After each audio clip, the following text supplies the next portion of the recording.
right, guys. So I'm here in, God, this right here is Kinko's.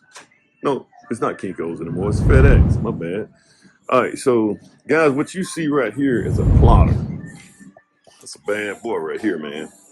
So, purpose of me being in here with this plotter here is that we had to have some plans re-engineered. And this is not a big house, man. This is a little small house, guys. But we had it re-engineered because there was no um, there was nothing to carry the load of the rafters when you brace them. So we had it re-engineered. Things look good, man. So um, I think this right here is this is the basement floor. I did have one question. So you can see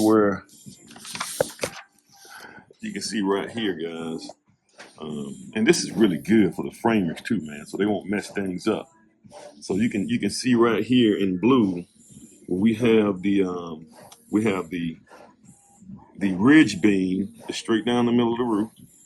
And then you have the green ones are the rafters that goes up. Notice that the ridge beam, this is a 612 pitch roof. And notice that the ridge beam that goes across right here is one lumber dimension size larger than the rafters. And this right here also, you got one ridge beam going down the middle right here as well. But you can also you got a little table right here that gives you an idea how things supposed to work. So yeah, and it's color coded, makes it really easy for your framers. Guys, I tell you what, man, I had to give it to this lumber guy, man. This lumber guy, they send this stuff to the engineer. This right here takes the guesswork so that when you're framers, you can't mess this up. So this is the basement level right here, guys. So actually, this is the I think this is the ceiling joist layout. So this right here is a ceiling joist layout. So you can see our ceiling joist is pretty much in blue. It's pretty much gonna be 2x8s. So we're gonna span 2x8. So you see all the spans going this way. All these right here, 2x8s is in blue. This right here part right here, notice that we got an LVL beam in here as well. So this right here is our LVL beam. Now that color is almost close to that color, so we got to make sure. So that's more brown. This is more orange. So we got to make sure those guys don't mess this up. So this right here is a rim board for your front porch, your rim joist for the front porch and your headers. But this right here is going to be our LVL beam. So we got a two-ply beam. The depth of it is 11 7/8.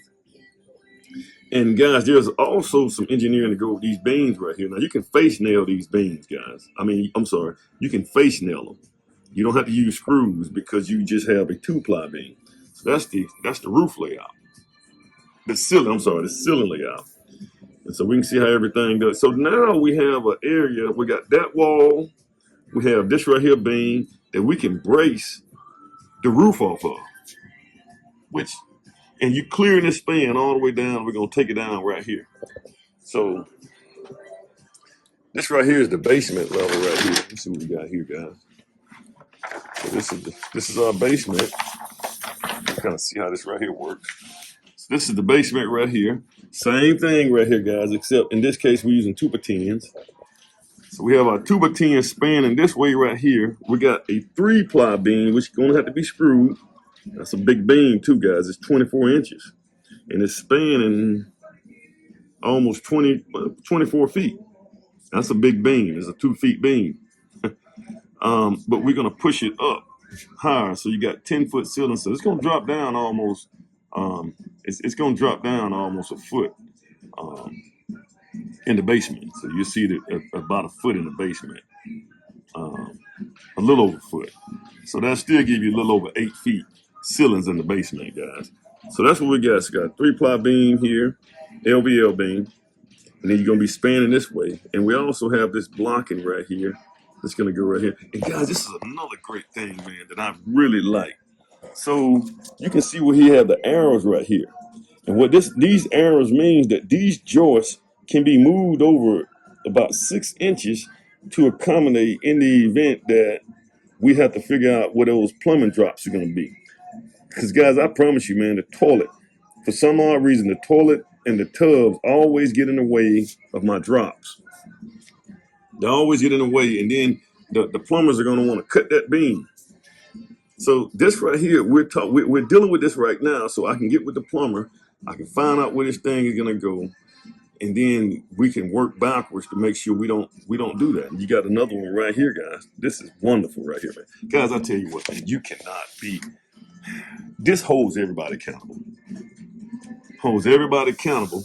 Um, Now you don't have to worry about, if the framers get out here and do something that's inconsistent with this right here, I'm back charging. And I feel no remorse when I back charge because you had the plans.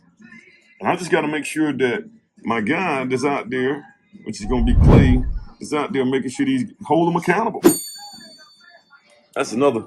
So guys, this right here thing, um, and also one more thing that we're gonna have to do. So now I'm gonna have to take this right here, these set of plans that I got, this new set of plans I have, since it's not the same as the original plans, I'm going to have to take this to the municipality, to the permitting department, and do a revision to these plans.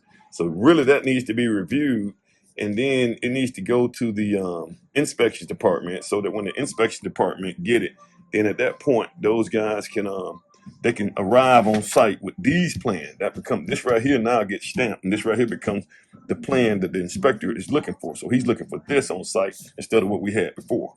So that's how that works, guys. You guys have a good one. All right, guys, this is Emmett Stallworth, the Alpha Builder, the builder of builders. Now, in this right here, I just want you guys to see a set of Redline plans, man. If you're not getting that in the residential, when you get your plans when you give your plans to your salesman, and they don't give you back that Redline set of plans, I would actually request that. Now, sometimes it just depends on how detailed they are. Sometimes now the lumber supplier that I had prior to this lumber supplier, Brown Lumber, he would give me somewhat of a Redline plan, but it wouldn't draw everything out like the detail that you see in the plans that I have now. It just didn't draw it out like that. And so that's critical. That is what you need, guys. Now, and here's another thing. So the company, the lumber supplier that I used before, so my prior lumber supplier, I had a job that I was working on, and I actually paid them slow. I had to pay them slow because the homeowner, that particular homeowner, he was paying me slow. So I paid them slow, but I paid them. I made sure they paid. Even I paid money out of my pocket because at some point in time, the homeowner just couldn't, I think he bit off more than he can chew. But I paid them slow. But guys, one thing you got to do is you got to pay them. You got to pay your guys. You got to pay especially your subcontractors and your supplier. Get them paid off. You might pay them slow, but pay them off. Here in Alabama, they're going to do a Holloway credit report anyway. And if you're not paying your suppliers, that's going to affect you getting your home builder's license. So get these guys paid off. But once again, just like I told you guys, if you don't pay, if you pay them slow, now I can get it. If you don't pay them, they should cut you off. But sometimes you run into problems, guys. That's just business, man. In that particular case, I paid slow. So guys, typically, if you pay them slow, they're going to cut you off too. So this lumber supplier cut me off. He didn't cut me off. I could still buy lumber from them, but it had to be COD. COD is not going to help you as a home builder. If you buying your lumber COD, unless you got a customer that's paying up front to get the lumber package shipped, or the customer is paying for the lumber package, you could probably swing that. But for the most part, builders, you got to, because the way the banks do the draws, you got to go ahead and get that product and get it put up, and then the inspector the bank inspector comes out, he looks at it, he give you credit for it, and then you can pull the draw in. But you can only get draws after it's done, so that means you need at least a 30-day window that supplier can drop that product on the ground. And this this supplier cut me off, so I end up having to go to another supplier. And guys, it was the best thing I've done. So guys, by far, that Redline plans or whoever that engineer that's drawing that stuff up, guys, you can't beat that. This will save you, man, it'll save you lumber, holds everybody accountable. You can't beat it. But that was one of the best things that they done for me, was to cut me loose. Not extend me credit like they used to. And so I had to go out searching. So guys, here's the thing, man. When one door's shut in your face, you got to be adamant as a builder. You got to go out there and get it. You got to go out there, and somebody out there will help you out. If you're a man of honor and you pay people, etc., you can make it happen. So this is a situation where I had lemons. They squeezed lemons on me, and I turned it into lemonade. And that's the nature of this game, guys. Once again, guys, thumb up, thumb down, like, share, subscribe, comment, man. Let me know what you guys want me to do more videos on. And you guys have a good one. Thanks.